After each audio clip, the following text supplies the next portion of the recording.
What's up and welcome back to the Chris Gates Fitness Podcast. Thank you so much for joining me today. In today's episode, we have a great topic that we're going to dive into. The topic for today is 5 underrated weight loss strategies that actually work. I'm not going to be throwing gimmicks or hacks or like some stupid supplements at you in this episode.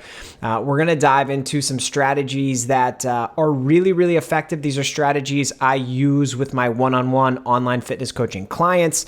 These are strategies I use for myself. These are strategies that have research evidence that prove that they work. Like there's a lot of good stuff here revolving around some of these strategies I'm going to share with you today. And these are things that are going to be outside of, I think, the fundamental principles in a way. There are some things that you, obviously everybody needs to do if you want to lose weight. You know, you need to restrict calories at least a little bit. You need to get yourself in a calorie deficit.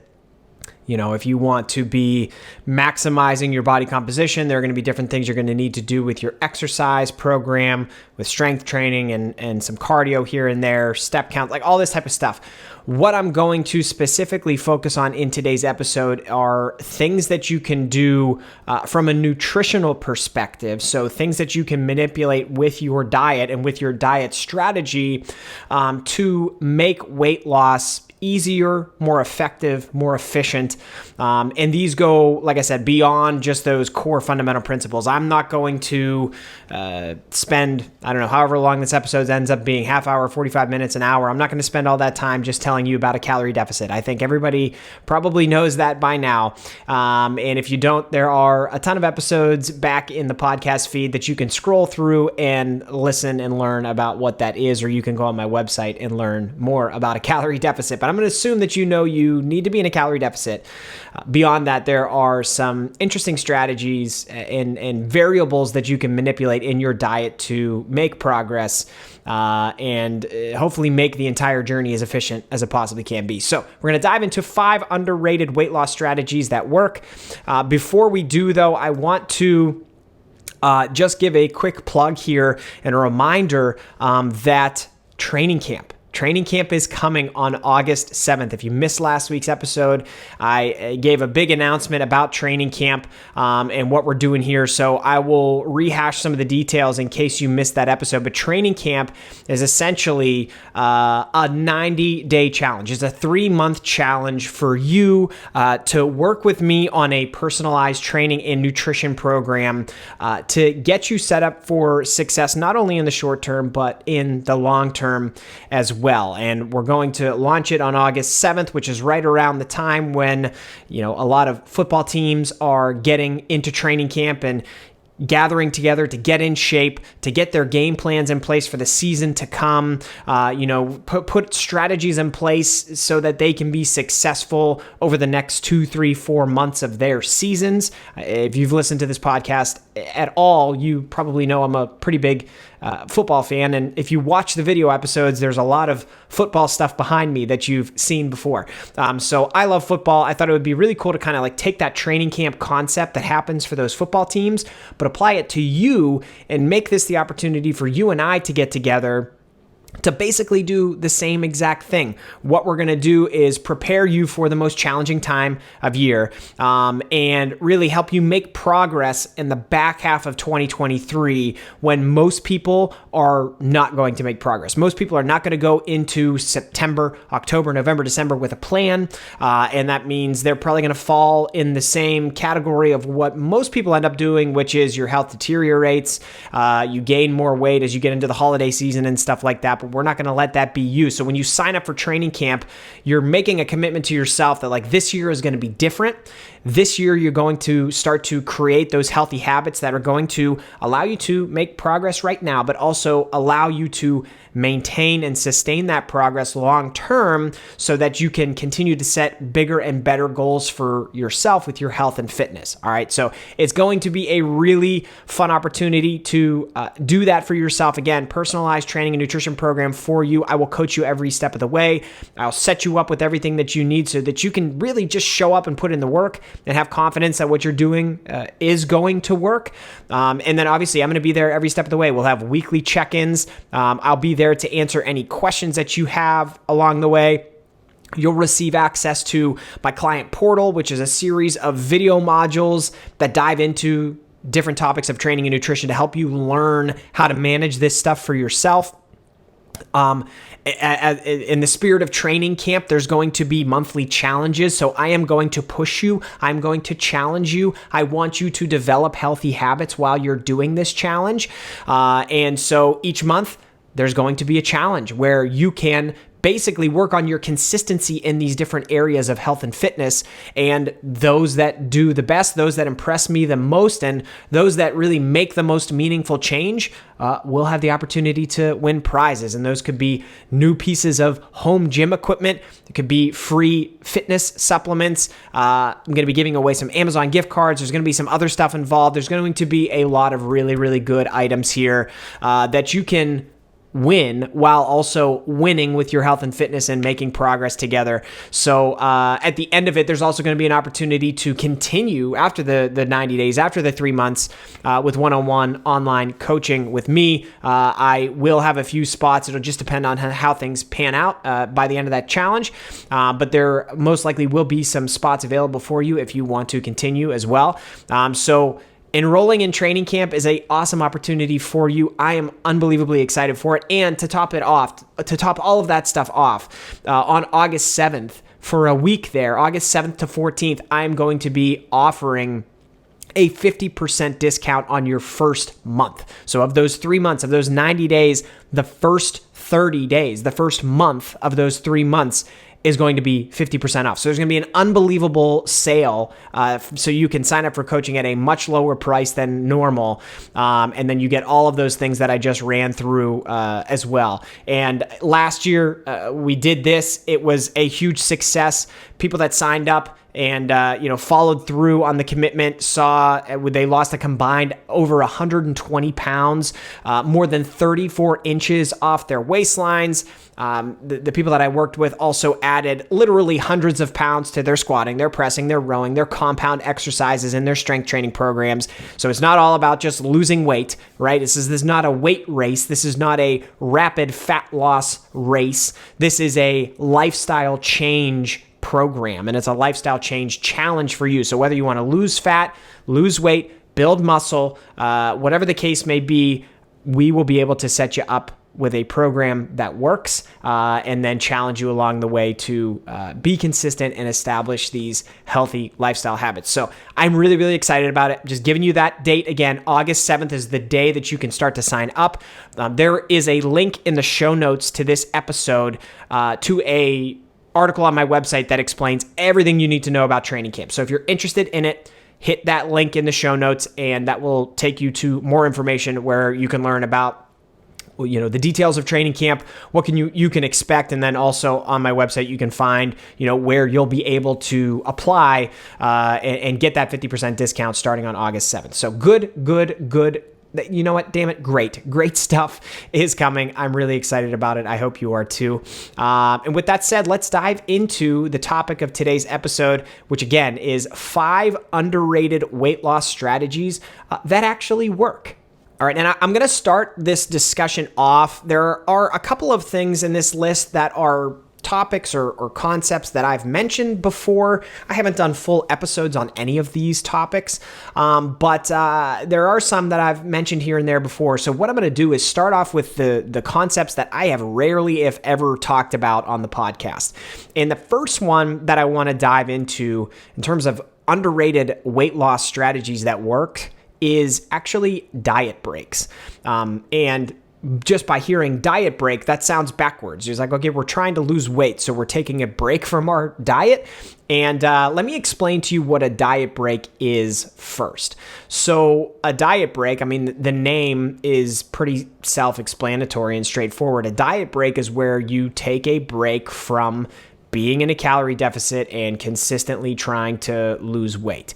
Now, why would you do this? What are the benefits of this? The reason diet breaks can be really, really effective and why they're kind of underrated is because, the process of making meaningful change. And I say this to my coaching clients, my online coaching clients all the time, the folks that want to lose weight.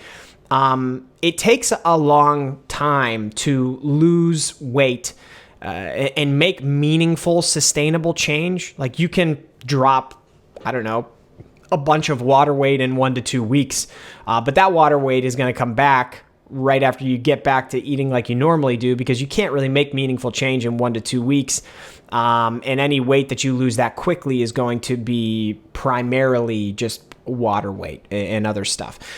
So to make meaningful change, you need to diet for an extended period of time. I actually, when people sign up for coaching, I tell them, okay, we're doing this for a minimum of 3 months. So know that up front, because it takes a long time to be able to do this the right way and establish habits and make things, actually make it be a productive experience for you.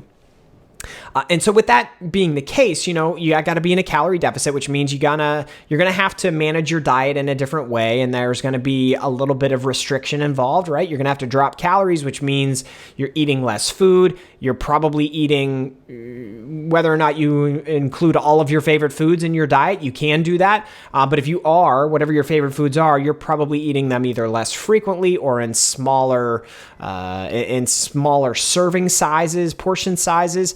And that can be tough to do for a long time. So if you're doing that for 2, 3, 4, 5 months straight, there's a certain amount of just diet fatigue that comes with that. And what is diet fatigue? Diet fatigue is any type of fatigue that you experience from doing those things, from restricting, from lowering your calories, from being in a calorie deficit, and from sticking to this plan consistently for an extended period of time.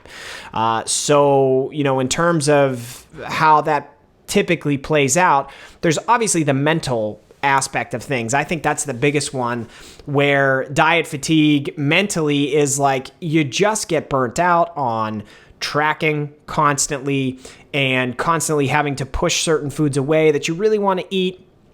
And, you don't necessarily always get that mental and emotional satisfaction of having some of the foods that you really love.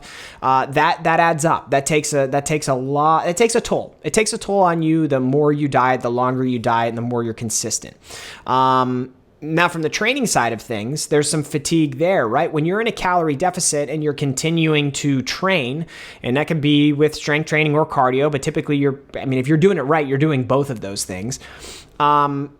Your recovery demands are inherently higher when you're training in a calorie deficit. Because if you think about how that normally plays out, when you train, after that training session, your body goes into recovery mode, right? And your brain is signaling to your body, there are all these different things we need to do to recover, adapt, repair muscle tissue, and get you back to baseline. Or, if you're in a surplus and you're eating more calories, your body will then utilize those additional calories to try and grow and build new muscle tissue and adapt. So you're training at a certain intensity level, and there's a recovery demand that comes with that. And then when you drop into a calorie deficit, your training really shouldn't change all that much. But what does change is you have less energy coming in, because calories are energy coming in. And so that means from a recovery standpoint, after the training session and your body goes into recovery mode, it just has less resources for you to utilize to get back to baseline. And so the longer you're in a calorie deficit, the longer that you diet, the more that kind of takes a toll and adds up and builds up. It can be difficult then when you get into month 3, month 4, month 5 of being in a calorie deficit and you continue to train on low calories. Your body is going to start giving you some signals that, like, okay, when is this going to end? Muscle soreness is maybe a bit more noticeable than it used to be. My joints feel creaky. And so that's an aspect of this too. So there's mental fatigue, there's training fatigue, there's diet fatigue.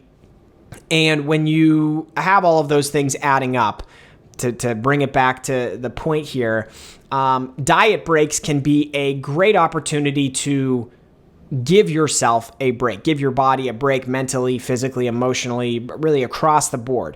And so how I normally do this with my one-on-one online fitness coaching clients is I typically try to align a diet break with a phase of training. And now I've explained this a bit on the podcast before, but how I normally when everything is, structured and life cooperates, normally what we'll do is have 4-week phases of training.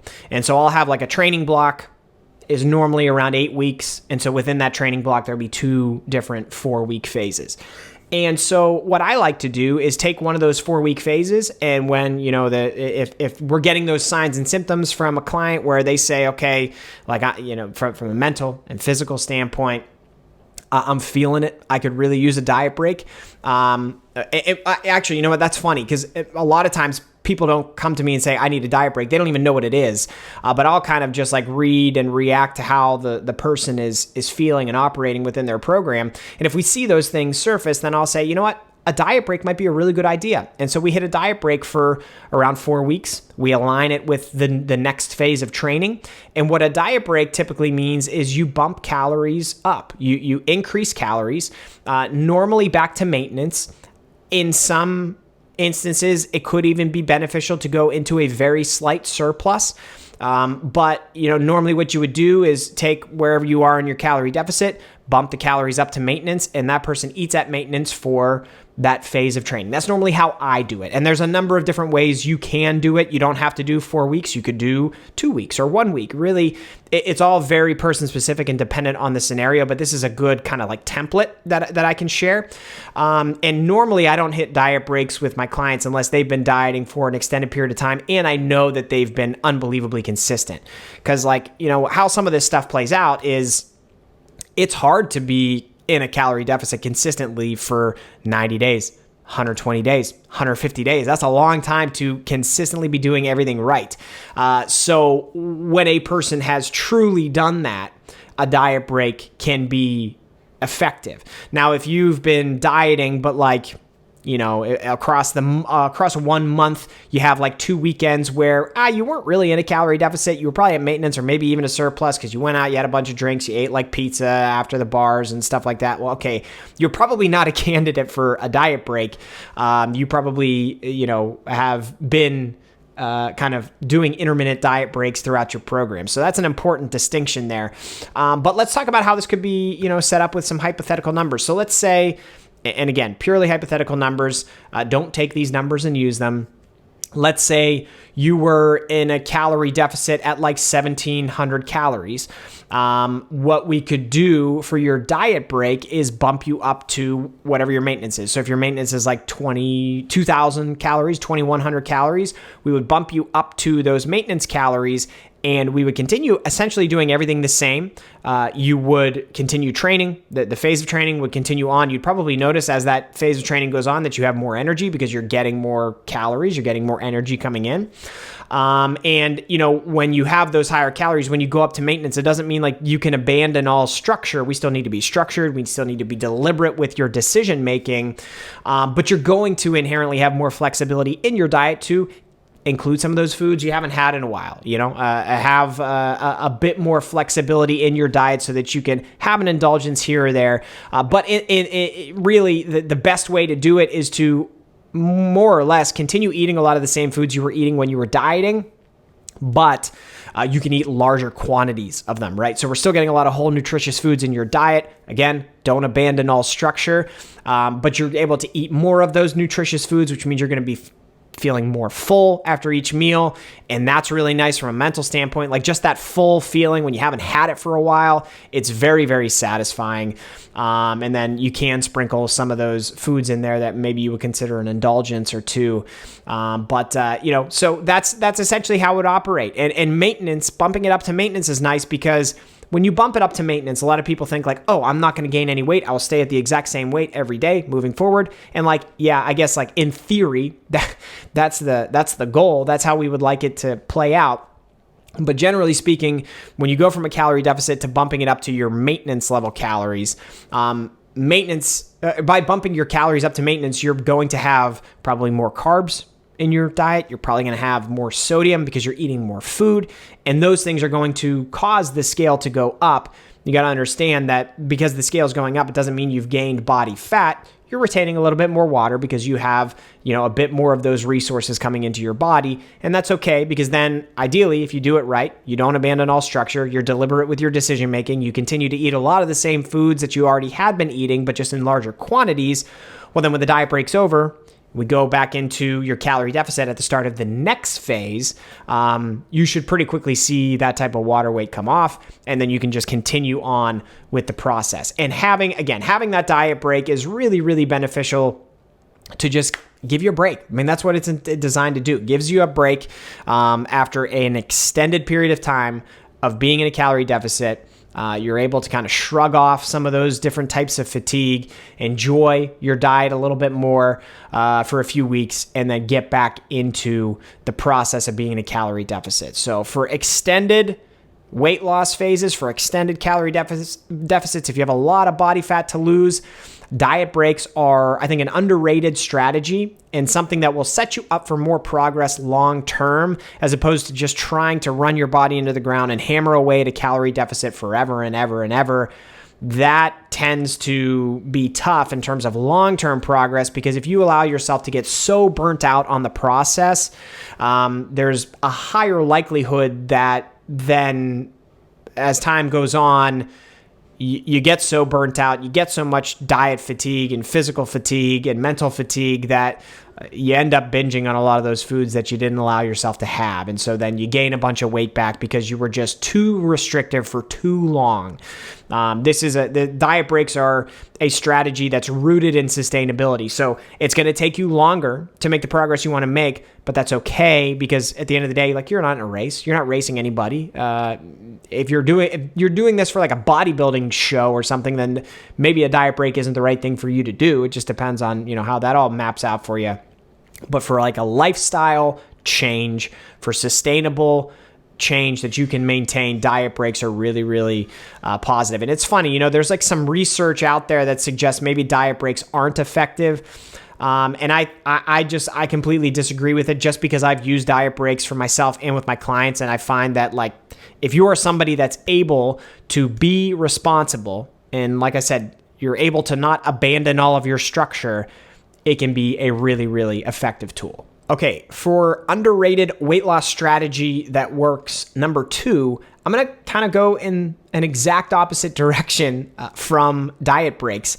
And I want to talk to you about accelerated fat loss phases. So this, like I said, would be essentially the exact opposite of a diet break. A diet break is where you bump calories up for an extended period of time to promote flexibility and enjoyment and reduce diet fatigue.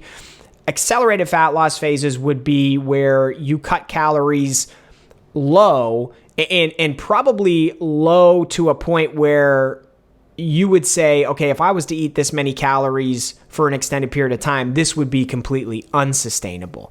The reason I like accelerated fat loss phases is because you do it knowing that you're doing it for a very short period of time. It's a strategy for people that need to get a lot of body fat off, where you can dig for 3 or 4 weeks and try to get a nice chunk of weight off, so that at the end of that accelerated fat loss phase, you know that you're increasing calories back up to whatever they may be. And we could talk about how the calories work here in a second. But this is another one that I use with my online fitness coaching clients as well, for the folks that want to lose body fat.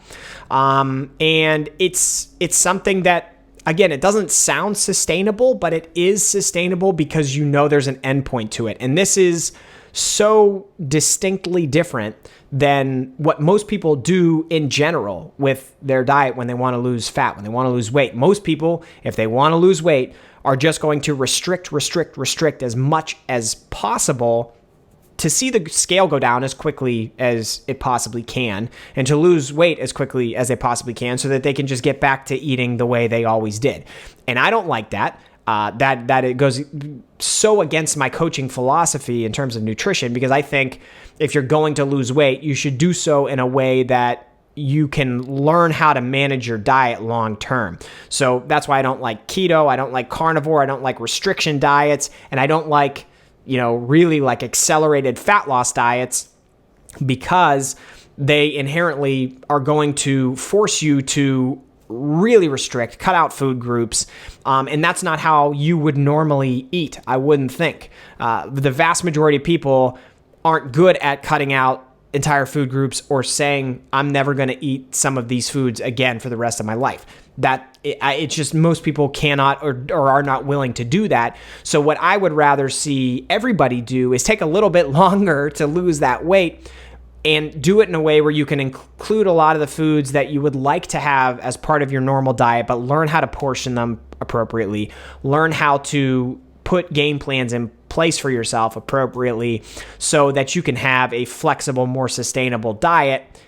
If you lose weight that way, if you make progress that way, then once you get to whatever your goal body weight is, it's going to be unbelievably more easy to maintain that goal body weight than it would be if you did it in some extra aggressive way.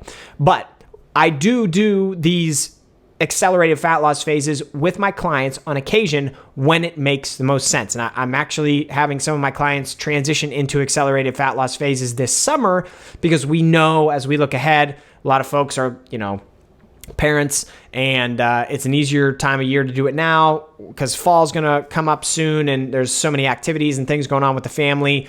I work with some football fans who love traveling during football season, and that's going to be much harder for them to, be in a more of an aggressive deficit. So we're doing it now to kind of get some weight off so that we can sustain a more healthy body weight when that busy period of time comes. Again, an accelerated fat loss phase is a short period of time where you cut calories lower than you would probably consider to be sustainable, but you do that because you know there's a light at the end of the tunnel. And again, with diet breaks, I mentioned I align them with a phase of training. I like to do this with in alignment with a phase of training as well. And typically, if it works out, we'll do, for a 4-week phase, we'll do an accelerated fat loss phase during that phase of training. This is typically best done, I think, after at least a couple months of you being in a more sustainable calorie deficit.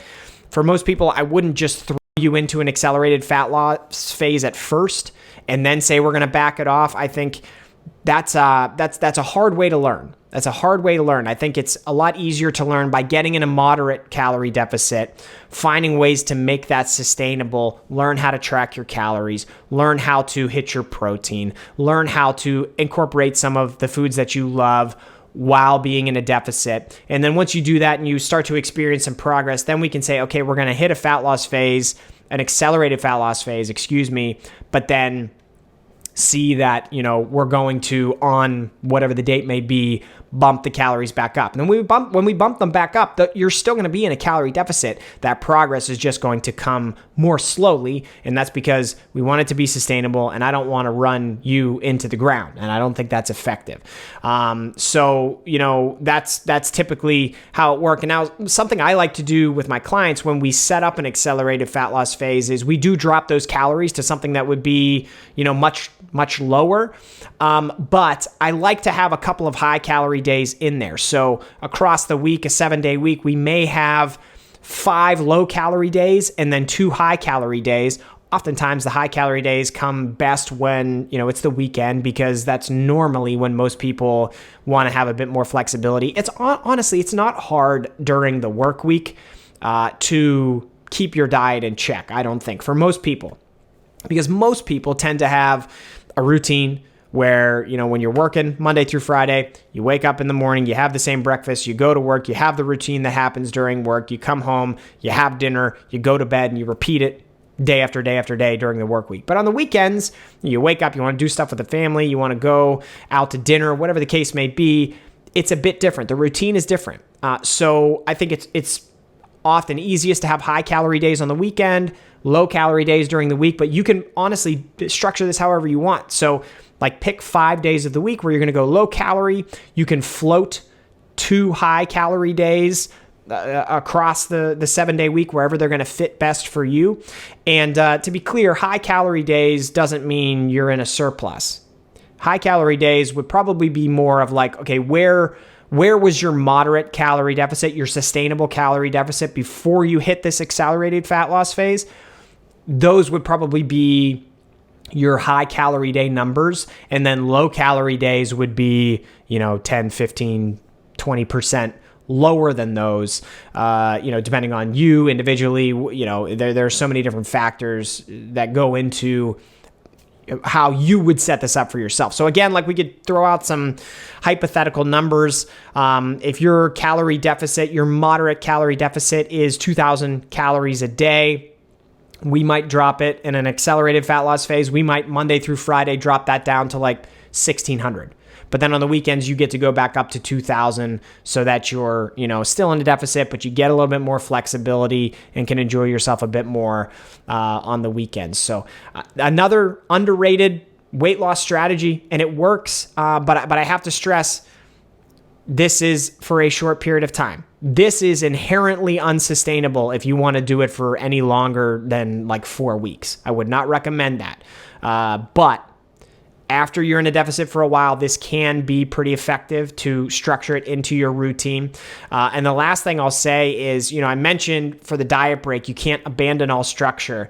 For this accelerated fat loss phase, on your high calorie days, again, you cannot abandon all structure, okay? So you have more flexibility on those high calorie days, but you still need to be deliberate with your decision making. You still need to track, and you still need to understand that the high calorie days still have you in a calorie deficit, so you're not going to be able to eat an entire pizza. It's not how it works. You just get to maybe have an extra snack or two, or you get to have a bigger portion size here or there, on the weekend days or whenever you structure those high calorie days. But it's definitely a strategy that can work. And if the way I described it sounds good for you and like it would fit in your routine at some point, then it's something that you could give a try. Underrated weight loss strategy that works, number 3. This one is going to be all about addition to your diet and nothing about subtraction, which is backwards, I think, for most people. Occasionally, I'll have a client come on where I notice something about their diet and I say, you know what? All I want you to do in the first couple of weeks is eat more of this. And that thing is protein, okay? I think a lot of people could make an unbelievable amount of progress with weight loss and with fat loss just by tracking their protein and focusing on eating more protein, like considerably more protein than you're eating right now. And the reason for that is most people don't eat nearly enough. Even the recommendations that are out there from, I don't know, like what's the government entity here in the United States that is it the USDA, whatever the case may be, the Food and Drug Administration, whoever puts the recommendations out there, like the recommendation for daily protein for Americans is laughable.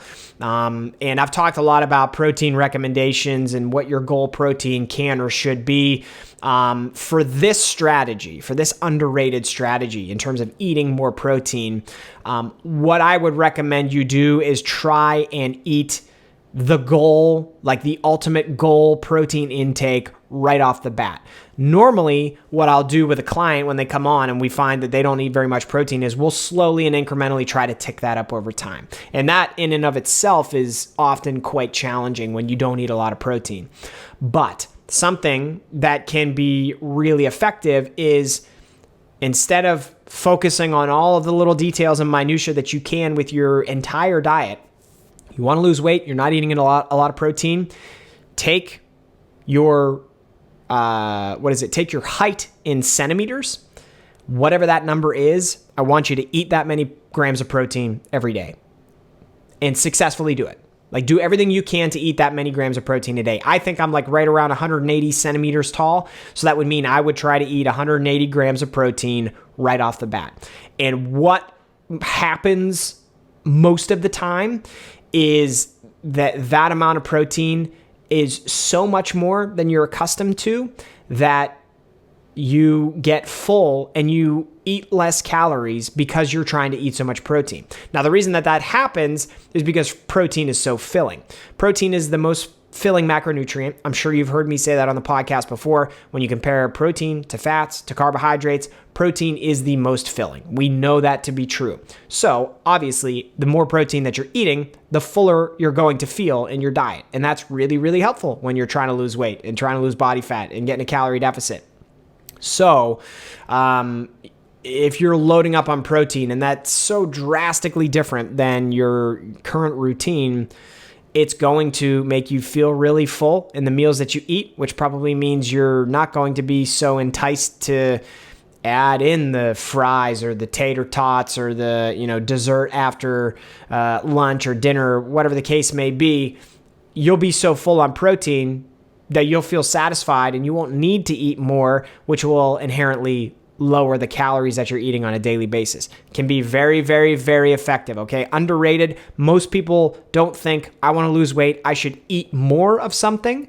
So eat more is pretty nice to hear, and this works pretty well for most people when you start a diet. Now, as the diet goes on and as you get used to eating that much protein, you will, to a degree, lose like that very high satiety, that very high full feeling once you get used to eating so much protein. And then you're going to probably have to transition into some type of strategy where you do start tracking your calories and manage more variables in your diet. But at the start of a diet, this can be very, very effective. Now, there's one caveat that I want to mention.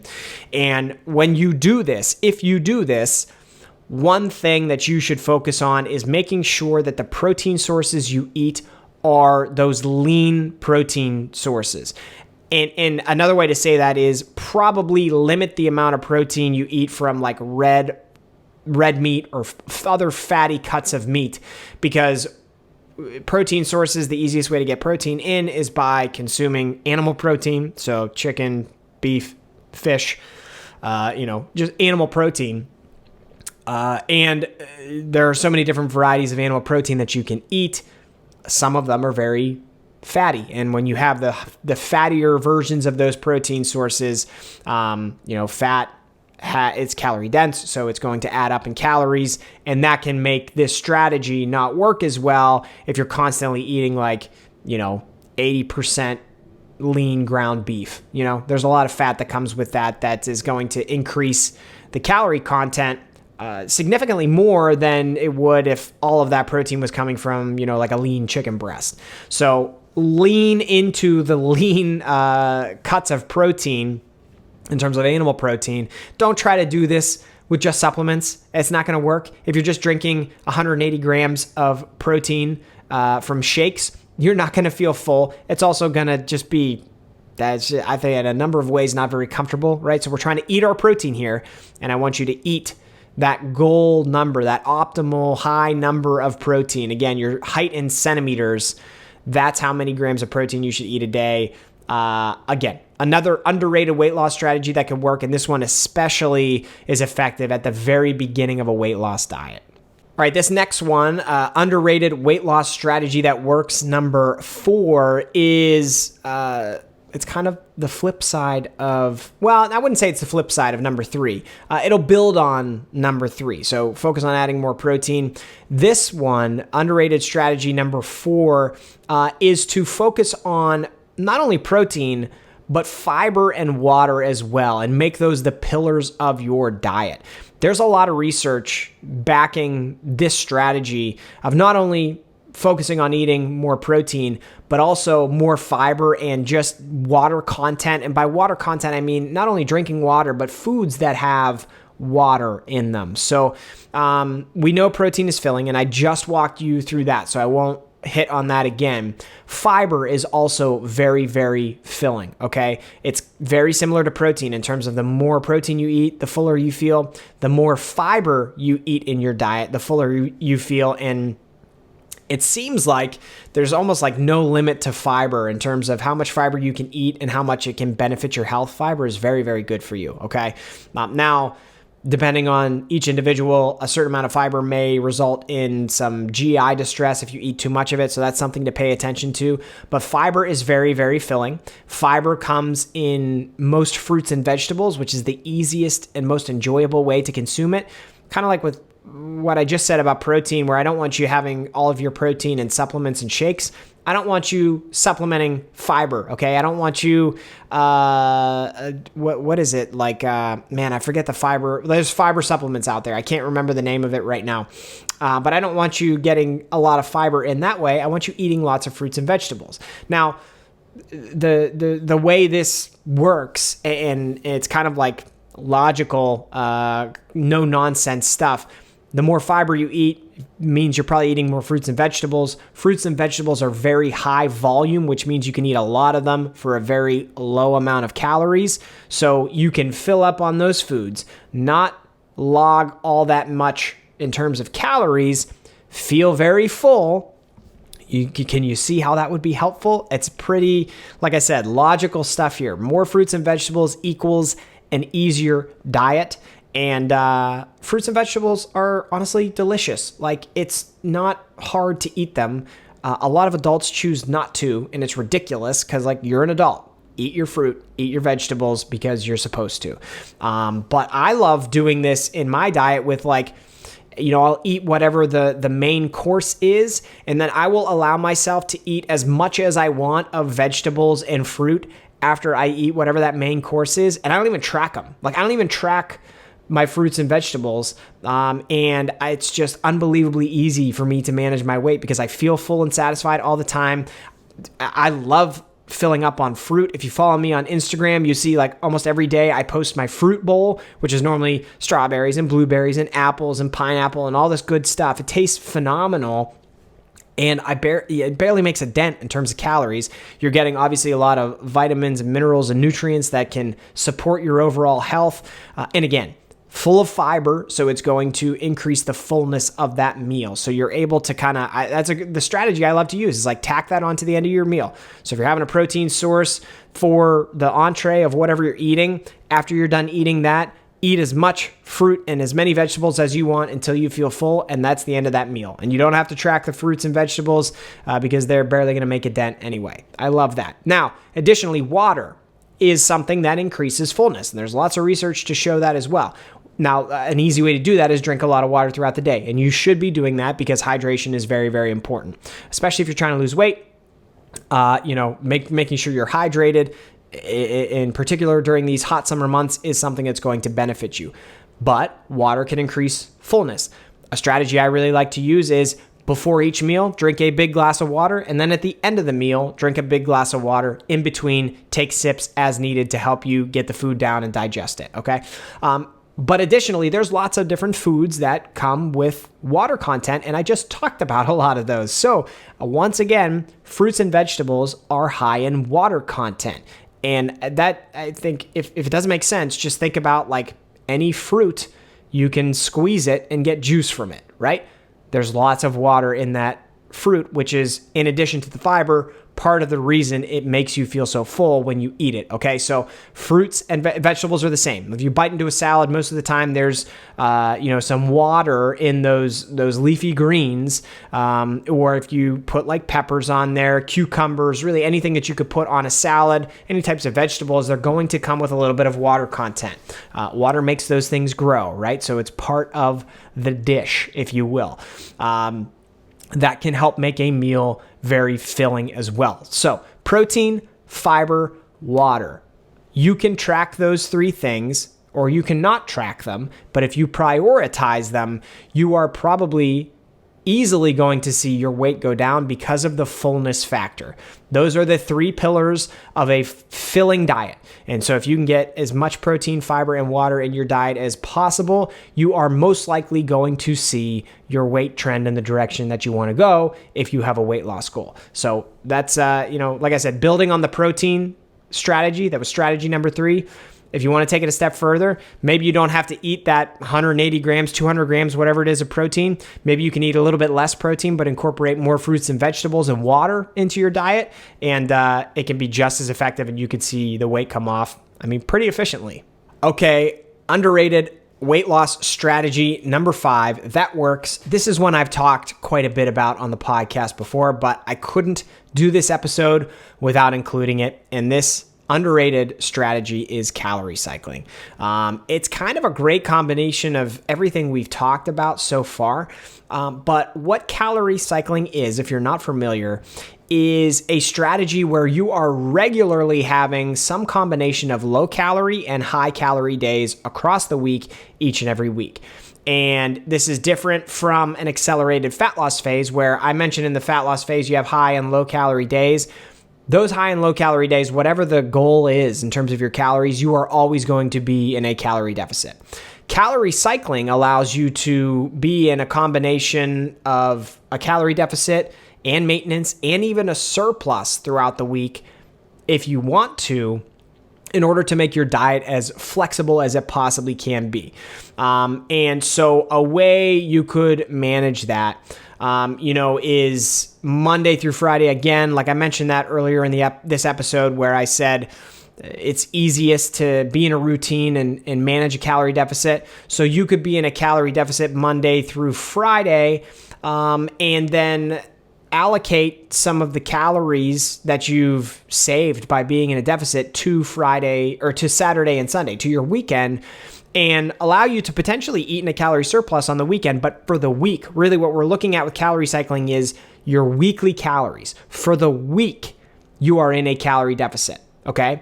Not every day, but for the week, you're in a calorie deficit, and the goal is week to week to week to week, see that you're in a calorie deficit each and every week. Now, okay, how do you figure out a weekly calorie deficit? It's really, really straightforward. So, I guess figuring out how to set your calorie deficit is not necessarily the easiest thing to do. I do have resources on my website if you want to check that out. That's a big thing that I help my clients with, is setting that calorie number and setting it the right way.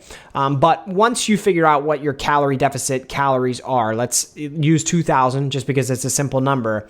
What you do is extrapolate that across the entire week, right? So if your calorie deficit is at 2,000 calories, well, what you could do is reduce calories Monday through Friday to something less than 2,000 so that you can reallocate calories to the weekend and have some flexibility. I don't have a calculator in front of me, so it's probably going to be hard for me to do the math in front of you, but if you take that calorie deficit, if it's at 2,000 and you reduce it to, let's say, 1,700, that means you're going to be an extra 300 calories in a deficit Monday, Tuesday, Wednesday, Thursday, Friday. So that would mean 300 for 5 days of the week. That's 1,500 additional calories that you can then reallocate to Saturday and Sunday.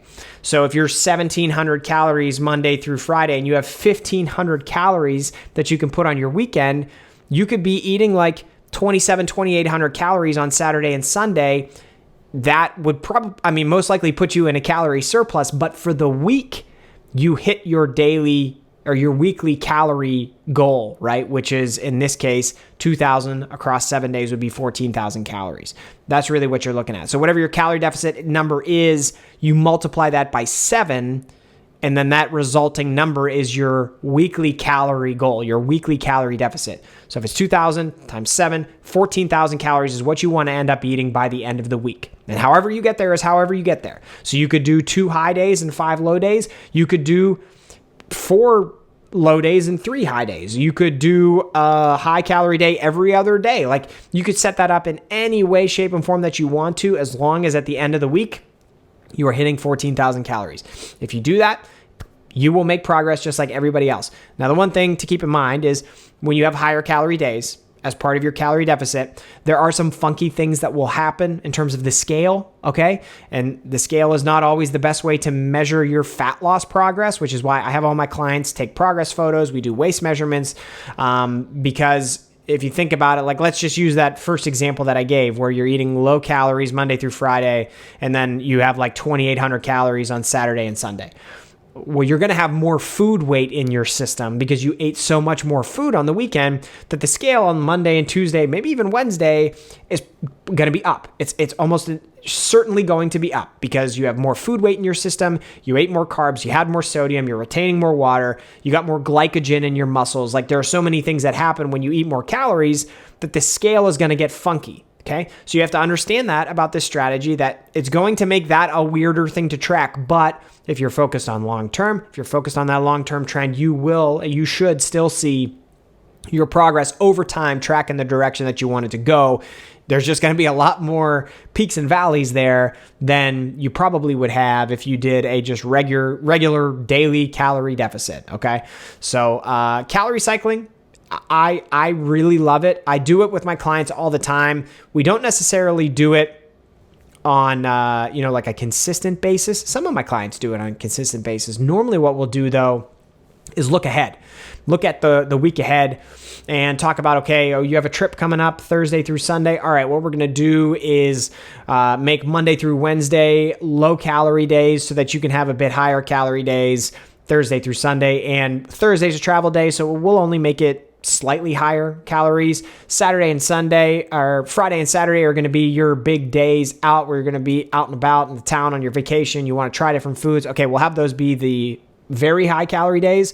And then Sunday's a travel day back home, so we'll bring the calories back down a bit on Sunday. Like that's a typical scenario where we'll use calorie cycling across the week to set you up for success. But at the end of the week, again, you're going to be in a calorie deficit for that week. And the last thing I'll say, and I've said this before, so I won't belabor the point too much. When you have those high calorie days, they're not free-for-alls. They are not shit shows. They are not your opportunity to go balls to the wall with your diet. They are an opportunity to have more flexibility, and that's the point of calorie cycling, but you still must be structured. You still must be deliberate, okay? That is unbelievably important, because a big fallback with calorie cycling is some people have a really hard time reining in those high calorie days, and they stop tracking because you think, well, I got like 800 more calories today than normal. I don't need to track. There's no way I'll get to that. And then you have 4 slices of pizza and you're already in a calorie surplus. Like it can happen quickly. It can spin out of control quickly. So you got to continue to be deliberate with your diet. But it's a great strategy if you can be responsible with it. So that's going to wrap it up. Those are the top 5 underrated weight loss strategies that work. I hope you found them helpful. I would love to hear from you if you are interested in trying one or if you have questions about any of these. So feel free to reach out. I love providing help and feedback where I can. You can find me on any social media platform, Chris Gates Fitness. Just look me up, and I'm even on Threads now. Over the past week, Instagram launched its own version of Twitter, and everybody in social media is going crazy. You can even find me there. But Instagram is normally the easiest place to get a hold of me if you're interested. And it's just Chris Gates Fitness. So you can find me there. Shoot me a message or drop a comment and a review wherever you're listening to this podcast episode. So if you're watching it on YouTube, drop me a comment. I'll hit you up back in there. If you're listening on Apple Podcasts or Spotify or anywhere else, and you can leave a rating and a comment, that would be super helpful. I'm told it helps the podcast reach more people. I have no knowledge as to how the hell that actually happens, but I'm told it helps. So if you have a minute and you found this episode helpful, I would love for you to do that. But otherwise, thank you so much for listening. Don't forget, August 7th, mark your calendar. August 7th, it's going to be big. It's going to be huge. It's going to be training camp, and I'm super excited for it. I hope you are too. All right, wrap it up here. I'll talk to you again in the next one. Talk to you soon.